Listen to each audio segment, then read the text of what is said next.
Hi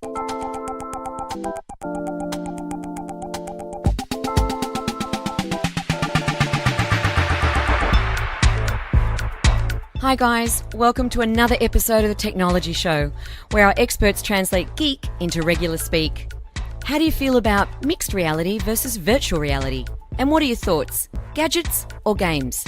And where exactly are you on the battlefield of Windows versus Apple? Stay tuned for our special geek guests. And now, it's over to our Techsperts. Welcome to the Technology Show. Technology spelled tech, K-N-O-W, where we translate geek into regular speak. As always, Brett Levy and Aryeh Sternberg. What's up? Gonna comment on it. Go for it. It is warm as outside. The good news is there is a pressure cell. I knew you were going to bring up the weather.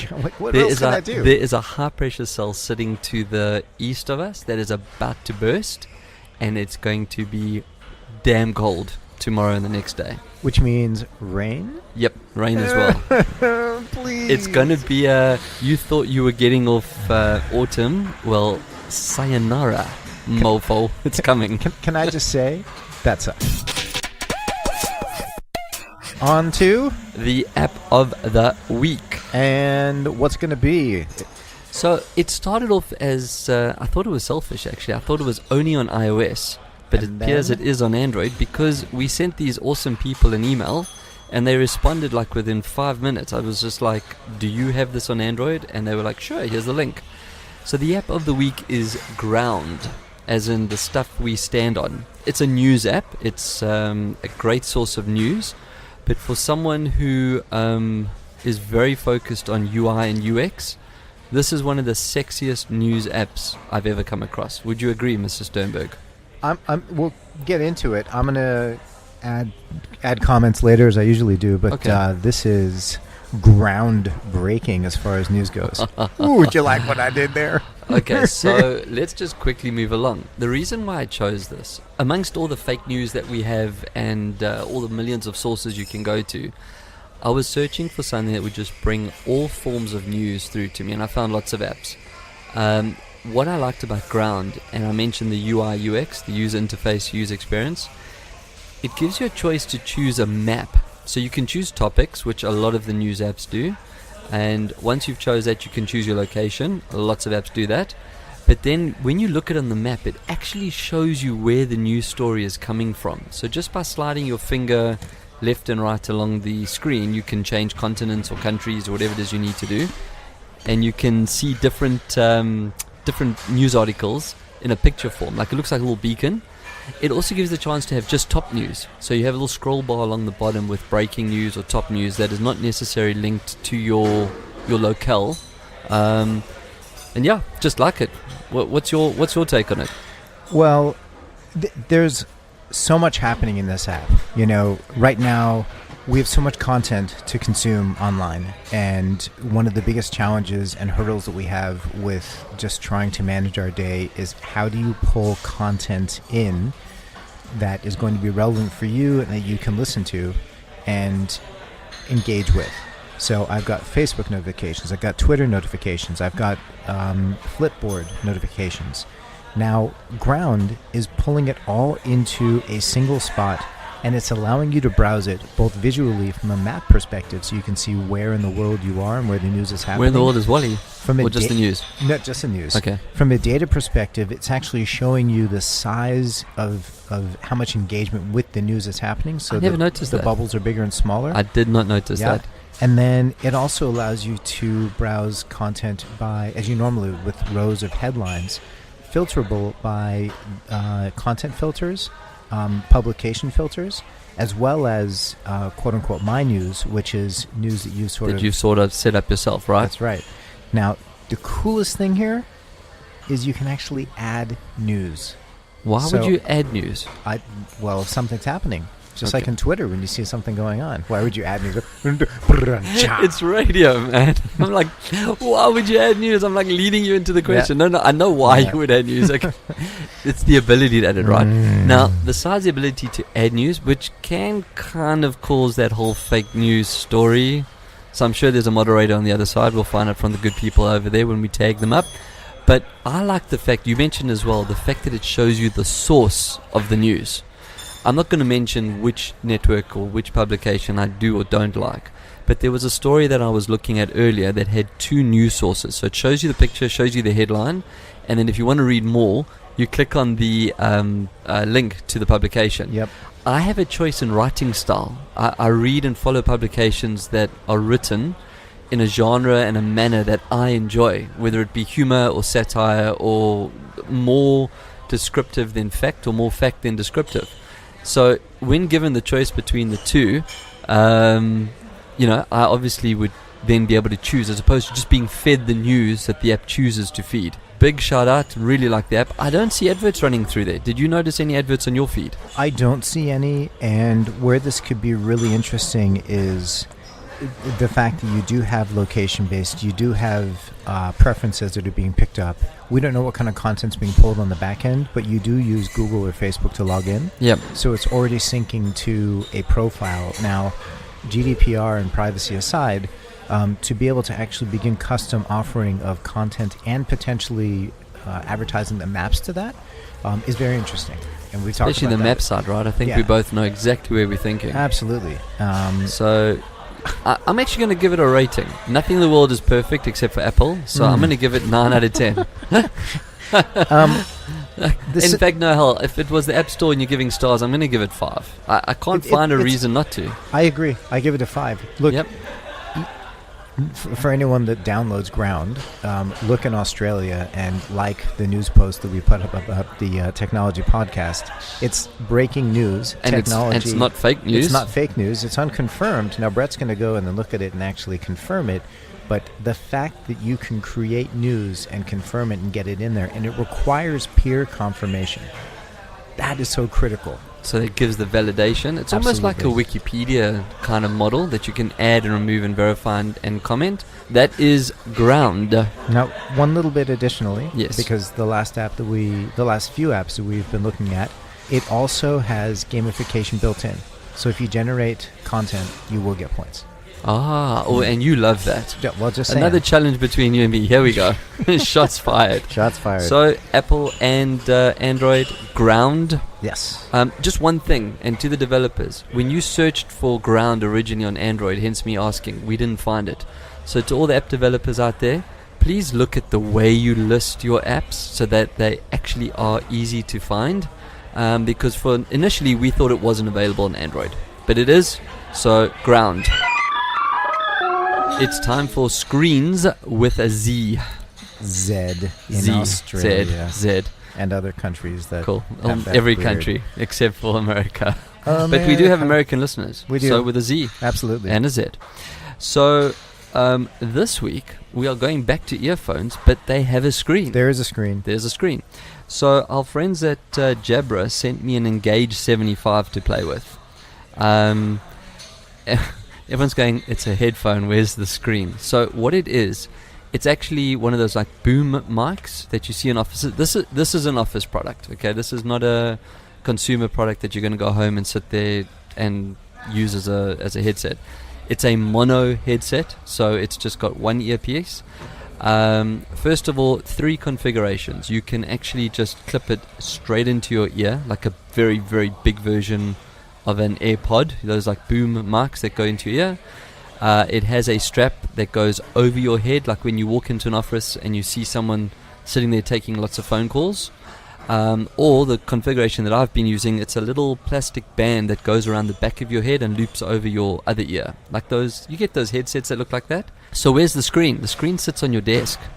It powers up and it connects into your desk phone as well. And it's Bluetooth. So what happens is I can pair the Engage with my phone, with my computer, and connect it to my landline. Now, a lot of people don't have landlines, but as I said, this is a corporate offering. And the charger has a screen built into it that not only shows you the battery life of the phone, it lets you answer and terminate, lets you mute the mic. So if you want to go into mute mode, you just tap the screen. The configuration or the pairing of the Bluetooth happens there, shows you how many devices are connected. So you'll see like a little headset and a 2, because I have it connected to my MacBook and my phone at the same time. Why am I featuring it? Well, as with all the other Jabra products that we've played with and experienced, the audio quality is fantastic. It's crystal clear. It doesn't go into your ear and it doesn't cover the full ear, so you can still hear everything that's going on around you. It sits very comfortably, which I think is the important part. If your job is to make phone calls all day long, then you need a comfortable headset. I like the screen. I could actually sit there and look at the time that I was on my call. So, if you got your phone, you can take your phone away from your head and look at it or whatever. But normally on a landline, you actually can't see how long you've been on the call. I can look at the call and say, shit, this is a 5-minute call, it's enough. Ring off. It shows call waiting. It pops up. So it becomes a display. And the most important thing is I use HubSpot. Now, I make phone calls from within HubSpot, which is a VoIP service. There's no way of me seeing that call. Now I can see the call and the time of the call on my screen, on my charger. Allow me to interject. You can. We now have reviewed and had our hands on multiple products from Jabra. Yes. And there are cross-purpose uses, right? Yes. We've spoken about the 75E. We've spoken about the 75. We've spoken about the Speak. Speak 510, 710. Speak 710. That's a little round, looks like a hockey puck. And then we'll soon be seeing and experiencing the 65T active. Those are exciting. Those are like the in-ear buds. In-ear buds. Now, depending on who you are and where you are and what you're using and how you're engaging, if you've seen any of the photos from our podcast, Brett and I always have the 75Es. Well, today they're around our neck as we speak anyway. You'll see the photos today again. and the reason for that is that from an all-around portability perspective, you can wear them, not really know that they're there, but as soon as you need to take a call and you need to be private, you can put it on. The 75s that Brett's son has taken over. Stolen, that's the right word. You're talking about increased sound quality, increased noise canceling. You can be in a public space but have that private experience. Now, the 75. This is the Engage. This is the Engage 75. It is a business device. 100%. It is meant to be used in an office. Yep. You are being timed. If you've got a stopwatch going and you've got to spend X amount of time receiving a call, servicing a call, providing customer support, making sales, it is the ultimate device to allow you to actually optimize your own performance. If you're a manager, you need to understand, who's doing what and how they're doing it. And as Brett mentioned before, connecting to a CRM platform, customer relationship management like HubSpot, there's nothing better than to be able to understand exactly who you're talking to, where the call's coming from, and if you're speaking from the same device, call coming from your phone, from your tablet, from your laptop, from the web, direct line, etc. Well, the one thing that we left out is the fact that it's wireless. Oh, absolutely, so, you get lots of these headsets that do the same type of thing, lightweight, comfortable, single ear. But I need to get up and walk away from my chair for a second to go and get a file or whatever. If you're on a wired system, you say, excuse me a second, I'm just going to go and XYZ. Yep. And you take your headset off and you hear the dunk as it hits the table and off you go. It's seamless. Absolutely. I just carry on. I can put a mute button. There's actually a little mute button on the headset as well, not just the screen. I can hit mute, go and speak to a colleague because my other ear is exposed. Yeah, cool, come back, and it's seamless. So... the quality, look, we love the brand. We wear the brand, we use the brand. This, from a business point of view, it's on my desk and I've been using it the whole week, making the phone calls. So, Engage 75, another Jabra headset with a screen this time. That screen's with a Z.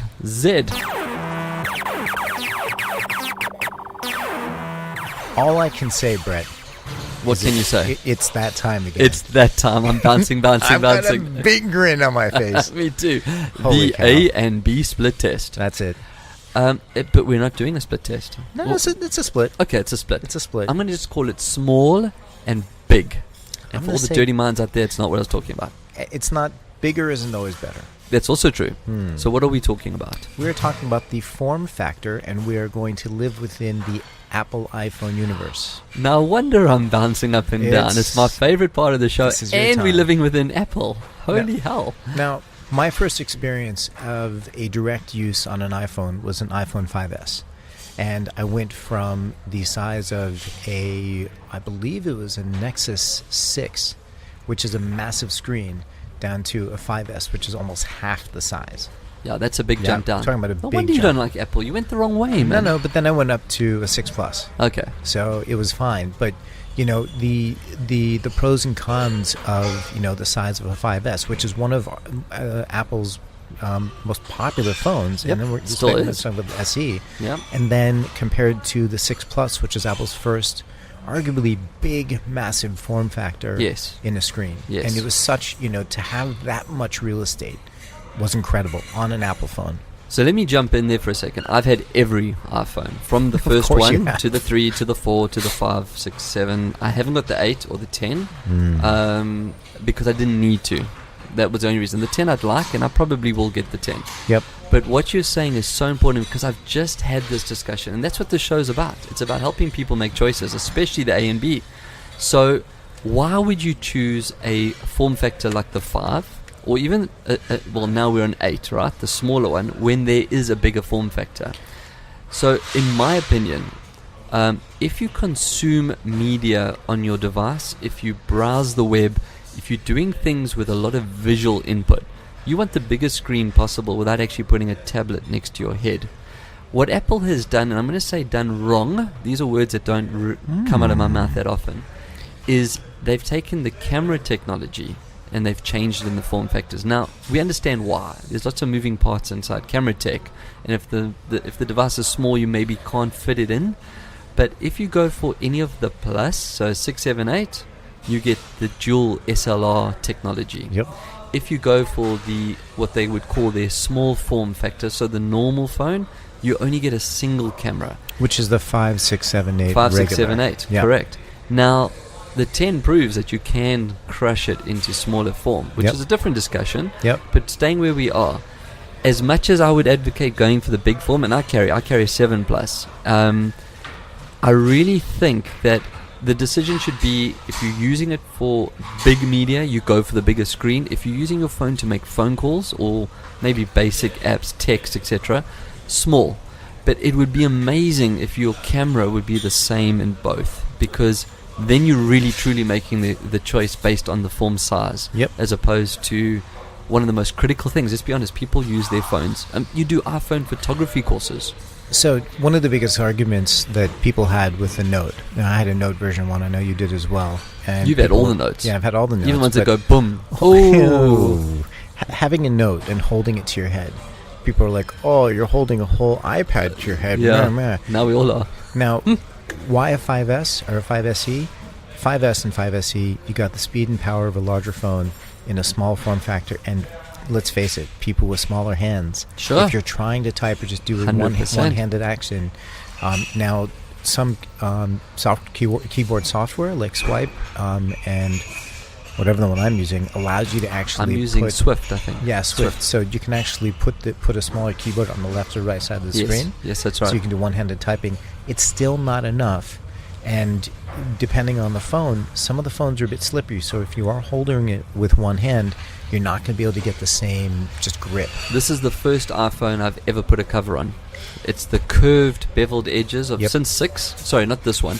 The 6 and the 7. So the Yep. first time I've ever put a cover on a phone, because I have slipped holding it. Which- It just shoots right out of my hand. Which is my hands are small. another factor. The iPhone 5 is a sturdy phone. It is. You It's the can shape drop as it, well. The shape, Yep. you can drop it. It can take a licking and keep on ticking. Oh, I love you Well- mentioned that very interesting rumor earlier. Yes. On the 5. Yes. Tell us. So, imagine an iPhone 5. Can we have some music for Imagine? Yeah. Okay. Sorry. An iPhone 5. That's the form factor. Little, rectangle brick. What is it? It's about a 4.2, huh? Yep. 4.4 inch. Now, if you take away the bevel, which is the area on the top of the bottom Yep. that covers the screen, replace it with a hashtag notch. Notch. Get rid of the entire bottom bevel and make it camera to face identification. Shut up and take my money now. Right. Is this a rumor? It's a rumor, but why would Apple not deliver that? Because then you have a full screen experience, which is not as big. It's as big as the current 6s or 7s, as though. big as 6, 7, 8, Yeah. and you're really getting sort of that ultimate form factor, and you're going to get the quality camera in there as well. I wonder if that's what the 10 was all about. So the 10 was the wow disruptor notch. And now they've taken all the learnings of that device and bring the 5 back to life or something similar. Because it is a popular phone. The SE proved that. In fact, after 5 was 5S, then 5C, which was one with the color. It was kind of like if you want an iPod that makes phone calls, because it didn't really do much and it died quickly. And then, of course, the SE came out, which caused an uproar because everyone was spending money on the 6.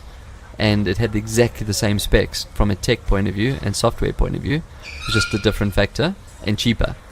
But I agree. So I mean, for the AMD again, this is not about a win or lose. This is about when you choose your device. Generally, it's a 2-year contract, so it's a 2-year commitment, unless you do the 1-year buyout, which is not always available. Think about the long term. Think about whether you want to carry this in your front pocket or your back pocket. Think about whether you buying it to watch content on or just make phone calls. If it's just making phone calls and sending text, you don't need a Plus. Yep. However, the camera is something that you have to make a decision on. Yeah. And correct me if I'm wrong. I know we're talking about Apple here, but on Google with the Pixel Small and the Pixel XL, I think they call it, that is the same camera though, isn't it? It's the different size but same camera tech. Or am I wrong? Different cameras. Is it different cameras? So they've done the same thing. It's just stupid. Yeah, the XL has a which is pretty stupid. The XL has a better camera. So they're all getting it wrong. Yeah. Okay. So that's the A&B split. Small versus big. Big is not always better. Yeah? That's it. Cool.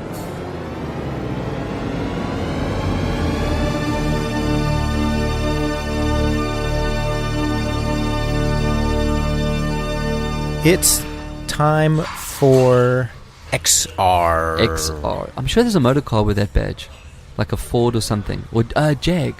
XR. I think Jaguar has an XRS XR or an X. I don't know. Anyway. XR. Extended reality. Oh, dude, that was awesome. That was quite good. First pump. There we go. Where are we going first, man? AR or VR? Your choice. Let's go AR. Okay. I'm glad you went AR because I'm just going to moan today about AR. And I'm going to moan for a reason. I never moan, but what my moan? Brands. This is a message to all brand and marketing managers out there. Please stop saying that you want to be first and then wait for someone else to do it. Because you appoint an agency for a reason, you trust them, you embrace them, and most importantly, you ask them to be innovative. Worst case scenario, if they fail, you fire them. But when you sit there and you go, that's a great idea, come back to me when someone else has done it, then you're not first. And the reason why I'm saying that is both of the apps or both of the things that I'm talking about today under the AR section are things that I showed specific brands, and one of them I'm actually going to start off with is Coca-Cola. So they've just done a series of AR cans, like Coke cans. Yeah, I know what your moan is. Go ahead. You're talking about the ones in China now. So they did this campaign in China where they show you illustrations on the can. So you download the app, you hold it to the can, and then you see the animation, and it brings each one of the cities to life and all the different bits and pieces and the billboards and blah blah blah blah. It brings content out of the cans. Why do I go blah blah blah? It is cool. I pitched this to Coca-Cola about 7 years ago, and they told me, no one's going to download an app and hold it at a can. Well, guess what? Someone's just done it, and your PR machine was very quick to tell us about it. Right, no more moan. Yours. All right. Well, this isn't a moan. Okay. It's a little bit of old news, but I think from the entertainment side, Eminem had an AR experience during his Coachella performance in the US. Yes. Yeah. So. Yeah. Seeing this sort of... He wouldn't let his show be live cast though, huh? Yeah, heard about that. Yeah, it's a bit of a kind of bum move, but yeah. We've heard a lot about, we talk about mixed reality, or is it, augmented reality, but Leap Motion and Magic Leap a couple weeks ago, but they tweeted a through the headset view of a prototype user interface, and basically what you're seeing is someone sort of snapping and picking up a drop-down menu in midair and then pulling it down to their desk. And I'm pulling something. You're doing this whole thing in the air with your fingers, yeah. But you pull it down to the desk. You're not in VR now. Connect it to the desk and actually scroll through as if it's a little like a notepad on your desk. Exactly. That's quite cool. And what makes it special is that it really looks like it's in your space. And everything about Magic Leap has been the realism of what they put together. I do have to agree with you that everything that's come out of that studio has been about real world and as you said, realism. Yeah. Well, talking about real world and realism, there's a paint company called Sherwin-Williams that has just added AR functionality to their app. So the company launched its Color Snap Visualizer app in 2015. And the idea was to help customers navigate the process of picking a color, which is always, I don't know if you've been into a paint shop, it's daunting. You sit there with this wall full of these little color swatches, and they talk about Magic Mushroom Field, which is like this vomit color beige, and I don't know, Smurfette's baking tin or whatever, which is some blue. It's just this too many colors. Yep. So now what they're doing is that they've added the AR feature, that lets users test using 1,500 of their colors in their catalog and on your actual wall. So it's the reason I'm mentioning it's a showcase of OS 11 and Android AR Core. I'm going to have to moan again. There's a paint company in South Africa called Dulux. We showed you this 6 years ago. Same thing, man. It was like, oh no, people need to touch paint and see paint. So shout out to Dave and Celeste from Pod 3D because we made a working version of this. We showed you. We should have met Sherwin-Williams. But anyway, well, the tech's cool. Brett, you and I both know there's a time and a place for everything. Well, when are we going to get the place and time right? That's the question I need to know, man. It's a roll of the dice. There's a little bit of Magic 8 Ball going on there. But look, I've got a couple bits of... there's a lot of news that just came out from the Microsoft conference just now, but I'm not going to get into that. Just now or just now? Last 24, 48 hours. But I'd like to share a couple pieces of content that are very interesting. Cool. Share. There's an AR experience from Terminal 3 that tells us that you are a United States or an American customs agent, and you're meant to sort of watch these virtual figures of people coming through into through customs. Like the border control, like that TV border show. Border control, exactly, and you make a decision on what you do or you don't do, which That's is cool, actually. Yeah, so you that's also prejudicial, I'm sure. You're in the role of interrogating people at the airport. I love it. What's it called, Terminal 3? Is it an app? This is Terminal 3. It's an app. I'm going to play that. On HoloLens. The other one is it only on HoloLens? It's in HoloLens, yeah. So we'll just get into... Uncle Rick, please bring your HoloLens round. The other one, and this is just out of the news last couple of days, is Microsoft has introduced 2 new enterprise apps for HoloLens, and one of them allows you for remote to provide remote assistance through telepresence. And to translate geek into regular speak, telepresence is when someone is able to visually see what you're seeing and add notations so that, like, for example, if you're fixing an elevator or if you're doing something like that, you actually go in and get that kind of support. And this is, one of those questions of enterprise utility. How do we actually get the value out of not just a one-off entertainment device? That's actually cool. Right, so... it's like that telemedicine concept exactly. where the doctor can see the situation without actually being there. That's it.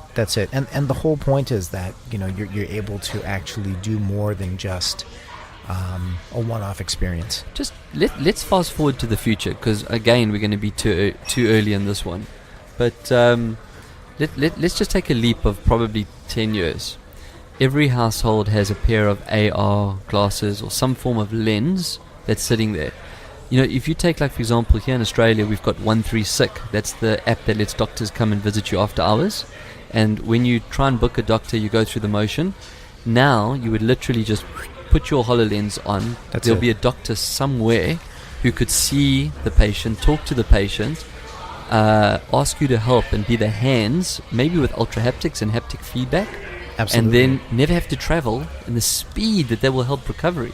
Not recovery, getting to the sick patient. Now, in terms of, we're talking about AI and we talk about jobs of the future, etc. Does that doctor need to be in the same? Doesn't need to be in the same country. No, exactly. That's what I'm saying. Instantaneous Eventually, language it could be translation. AI that takes over. Absolutely. So, you still got the doctor-patient. Well, you'll be able to see the doctor. You can see the doctors. You have a little box. Yeah. You can see them. The other thing it adds with adding the AI with instantaneous translation, doesn't have to be in the same language. That could be interesting, though. Right. You said what? You want me to put my finger where? Your wife is delicious? Really? I know. I read that article. Yeah. That was wrong. Yeah, Macron. That's what you're doing. Let's move to VR. Couple VR, sure. Okay. I've got one that I really, really, really, really like. So it's called Hubs, Hubs, and it's by Mozilla. Mozilla, the guys that developed Firefox. Yep.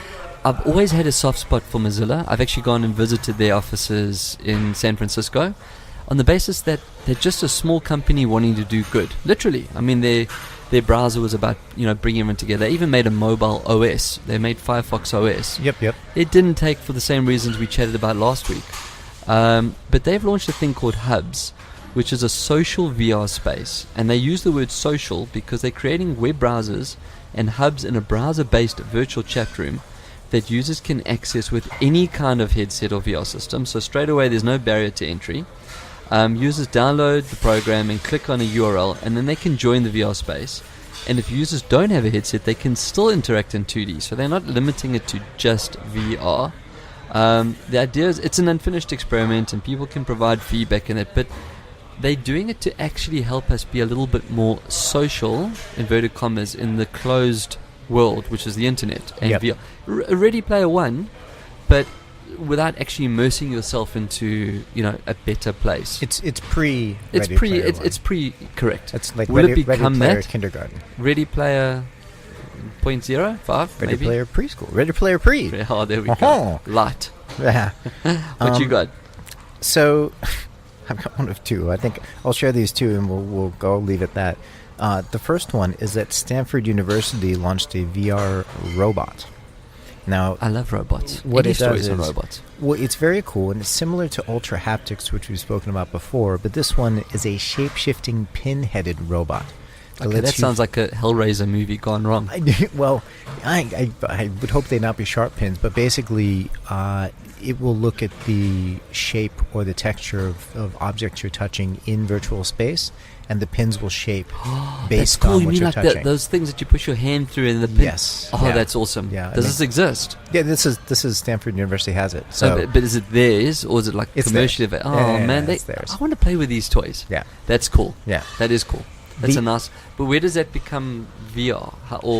Because it's taking 3D objects in the virtual space, and then when you're touching it, you feel in the virtual VR. objects. Oh, okay. Yeah. I got you. So you Sorry. can touch the object. The other one is Lamb Child Superstar, making music in the menagerie of the Holy Cow.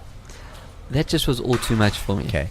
Now, In simple speak, please. all I'm going to say is basically what you can do is you can take objects and animals and program parts of their bodies or parts of the This objects is an adult show. to No, to not an adult to show. make music. Oh, okay. Okay. Now, the example they gave is you can move a cow's tail and make music out of the different farts. Jeez. So, No. I don't know, but I found it to be very interesting. This makes me think of all those video clips that always go around, the memes, especially with gorillas Yeah, in zoos. You know where I'm going? I do.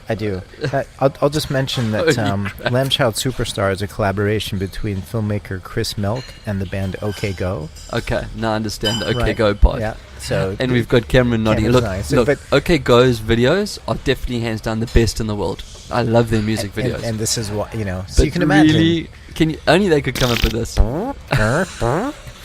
And if you stand on its foot, Yeah, exactly. you see me enjoying it already. Exactly. Okay, cool. I'll give you that one. I'm going to finish off the section with the brand that I love, Apple, but it's a doing good for all mankind. They've just filed a VR patent that looks to solve motion sickness. Now, we've discussed this umpteen times as one of the only real major drawbacks on VR is that people feel sick. So their patent outlines how a VR system could be used in an automobile. Now, this is even more important, okay? You've heard me say how I don't like going in buses because I get sick. And I don't like sitting in the back seat because if I can't see ahead of me, I get sick. So what they're saying is they're basically predicting the fact that the autonomous car is coming, right? Or we're going to be in cars with driverless cars. Autonomous, same thing. So they're saying that they could be used in an automobile to help combat the feeling of nausea that some passengers get. The system is designed to monitor for signs of motion sickness and then to mitigate against it. So instead of looking at a static image on a laptop screen or phone, which is what people do, right? Or reading pages of a book, all these things do make you feel car sick. They plan to use a headset to project this image in front of the vehicle. That's cool. So you're sitting there and you're looking at distance, not at close. So you're actually creating spatial. So you're creating a spatial area around you in a virtual environment.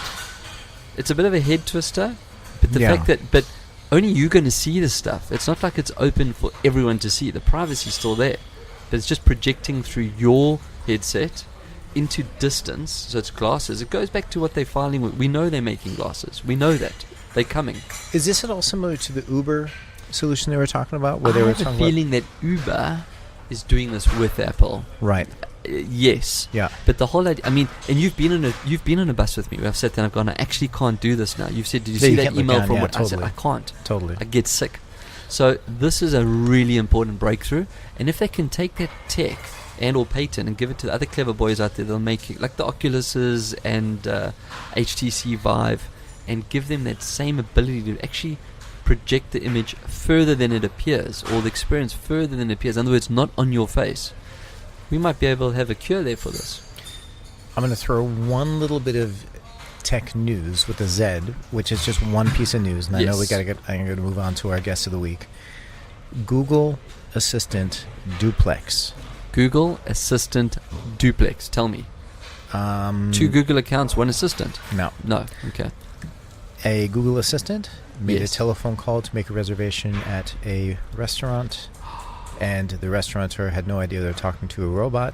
Wow. And they programmed it for specific interactions, but basically they've been able to perfect the conversational capability, including having ums and ahs and stuff like that. And this is a service they're going to be launching. We got to share that as well. I mean, Penn, who's been a guest on our show, is a friend of the show, friend of us. We need to see this on an Avra service coming soon. Yep. Wink, wink, hashtag. Well, I can't believe we're at the end of the show. I mean, well, I can believe it because we can't stop time. But it's always the best part of the show. Guest of the week. This week we've got 2 guests. They're actually joining us via Skype. Now, that's because we sent an invite with a Google Hangout. But anyway, so our bad. But we've got Dan Anise and Jack Alp, like he says, like the mountain, from Lumio Analytics. How's it, boys? Hey, good. How you going? Hi, guys. Good, man. Well, sorry that you're not here in our super sexy studio with us. But, welcome to the show. No, glad to be on board. Looking forward to it. All right, so basically Lumio Analytics. Before you tell us what it is, but please tell us about that interesting story of how you got to where you guys did, because I think that's what resonated for us when we first met you. We originally started as an e-commerce company, using normal digital channels to be able to expand our reach, and we decided to reach into influencers. So we ran a few campaigns with influencers, still in-house, and we found that, we use standard engagement rates, standard content, and if the influencer had a lot of followers, you use standard metrics. So okay, they're good. And we went ahead with the goal to actually track sales for our e-commerce store, and we tracked sales with the influencers. Then it came back at over 87 influencers that we worked with. Only 5 of them actually drove sales. I'm going to stop you guys there. So we've got influencers, right? And we're talking about social and online platforms, looking for paid media where you're buying ads. Can you tell us what were you selling, and what were tell us a little bit more about the specific, not who the influencers were, but what was it that you thought made them influential? right? Because I mean, one of the biggest challenges that we have online right now is, we're finding it harder and harder to cut through the noise and reach people. We know that social influence and testimonials around products and that sort of power of human voice is really important. So a little bit more about what specifically was going on there, because I think that's what part of what makes it juicy. Yeah, for sure. So we were selling trending products at the time, and the way that influencer marketing works is you can only really see what you see from the outside perspective. So we took in all the common metrics, like the engagement rate is a big one, the number of followers that they had. We made sure there was a product style fit. And that was sort of our focus to then go, okay, this influencer would work well with this product, and we tried to push it through them. And as Dan mentioned, only 5 of those guys actually came back as influential. So how many people, when you say 5 came back, how many did you actually look at? In terms of the vetting process, we'd look over like at least 200 influencers, cut it down to a list of about 87, and then out of those 87, 5 of them were the only ones that could attribute sales back to them. Wow. Okay. I mean, that's like what? 3%? Yeah.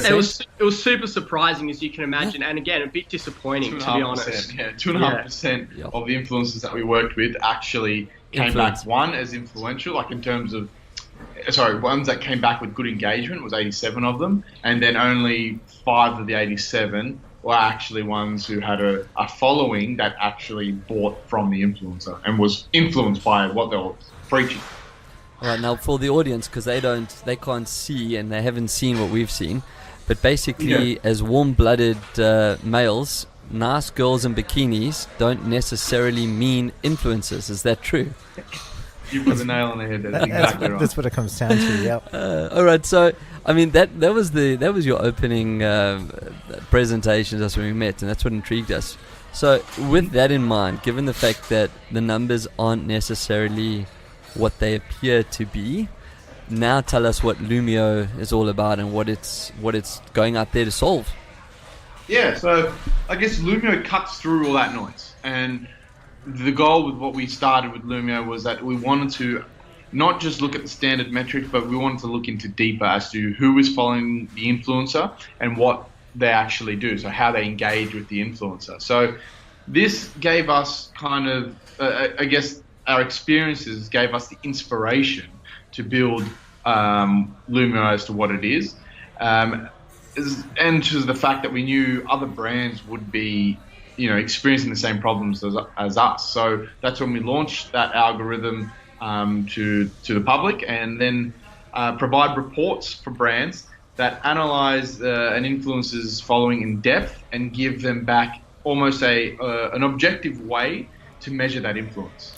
So, guys, as Brett said earlier, we translate geek into regular speak on this show.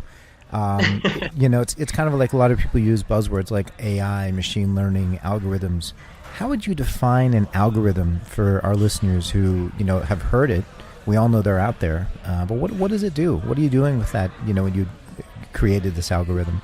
How to define it specifically, it's a set of almost variables that get input to an algorithm which helps spit out this overall number. So yeah, in essence, it takes into account multiple variables which have like a numerical way of analyzing a certain outcome, and then we put a certain weightings on that. Again, it's all numbers, and then I guess put that all together, and then when you put that all together, that's essentially the basis of an algorithm which helps get us our objective way to measure the influences, which is what we call valuable followers. So the algo helps spit out a definitive number of valuable followers out of total influencers following. Okay, so I'm going to dumb that down even further. I'm a brand manager. I'm looking to sell, let's say, sunglasses, because that's relevant. Instagram makes perfect sense. I mean, there's nothing better than a good looking male or female bikini or suit, whatever it might be, good pair of sunnies on their face. I go into Instagram, I look at the numbers, I see there's a person that looks like they fit the demographic. They got 200,000 followers, and they're only following 2,000 people. So on the top level, that sounds good. that more people follow them than they follow. What does Lumio then do from that point on? So, I mean, that's all I can see as a brand person. I can't see anything else. You're now obviously going under the hood, but take us through that journey of what those components are, which then allows us to, measure. Yeah, for sure. So going one step a little bit backwards. Sure. So us tracking sales, we were able to track that customer journey and figure out what Instagram profile will actually buy something. So because we understood that, and we touched on how we sort of came around that argument just before, we're able to use that data to then go over every single one of those 200,000 people following that influencer. And then from there spit out the valuable follower number that we touched on and determine who's actually following that influencer and are they going to engage with what that influencer's promoting. That now gives me insights as a brand person. What do I get from Lumio? Do I subscribe to a service? Do I go online and create an account like most of the other software tools? What is Lumio in the sense of the touch point? Yeah, for sure. So there's a couple of options, and really interesting where the business is sort of going at the moment is this suggestions piece. So at the moment, it's purely report based. So a brand will cut PDF reports. So they would come to us and say, I'm looking at working with these influencers, and we send back the reports and a detailed breakdown of who's actually following them, are going to be worthwhile spending your money on. But what was happening was brands were sending us that list, and we'd send them back a list of influencers, and 80% of them would come back as pretty useless. And they'd be like, right, okay, cool. So back to square one. The other aspect of what we do is they come to us and say, this is the brief that we're looking at doing. This is who our product we're looking to promote. And then we then suggest influencers that we think would work best with that campaign, and that will be effective in that campaign. And that's the secret, is that it's not just about confirming or affirming an influencer. You can actually help find the influencers as well. For sure, right. definitely. Depending on what your brief is and what the conditions of picking an influencer, like location and age, we can definitely. We've been given a challenging one. We need to find pregnant influencers that are based in Indonesia. So that's been our challenge that we're working on at the moment. It's literally it's a baby brand that has baby products, and that was their brief. I should hope so, seeing they're looking for pregnant women. I was saying, guys, let's take it offline because we can definitely hook you up with that. No, Right. I'm serious. Yeah. Look, Hold on a second. Hold on. Are you trying to help them get pregnant or go to Indonesia? Indonesia, baby influencers. Yeah, that's definitely. We have sources. So. Talking about going offline, as the co-founder and CEO of a company that identifies influencers on Instagram. Wow, that was a mouthful. Dan, what's your Instagram handle?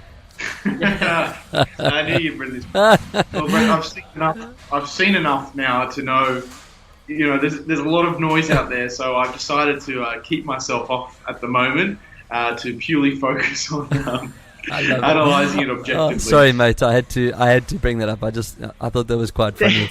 But look, guys, it's amazing how quickly the time goes. We could chat about this all day. We definitely will circle back with you guys, and online and offline. Where do we go to find you? I mean, we don't find Dan on Instagram, so where do we go for Lumio? Easy. So it's Lumio, LUMIO, analytics.com. Okay, well, that is easy. You'll see that friendly face on the homepage. Oh, there we go. Well, guys, thanks very much. We will be speaking to you again. Definitely friends of the show and off the show. So, Lumio Analytics. Totally. And just shout out to our other friends in the media and the marketplace. If you'd like to work with Lumio, you can also contact us as well. You can. We can definitely help you out. So, until next time. Appreciate your time. Good. Absolutely. Thanks for coming on the show. And till next time, keep your screens clean and your knobs shiny. Thanks for listening to our latest episode of The Techknowledgy Show. Remember, for more episodes, hop onto eaglewavesradio.com.au, follow us on Twitter and like us on Facebook. Catch you next time.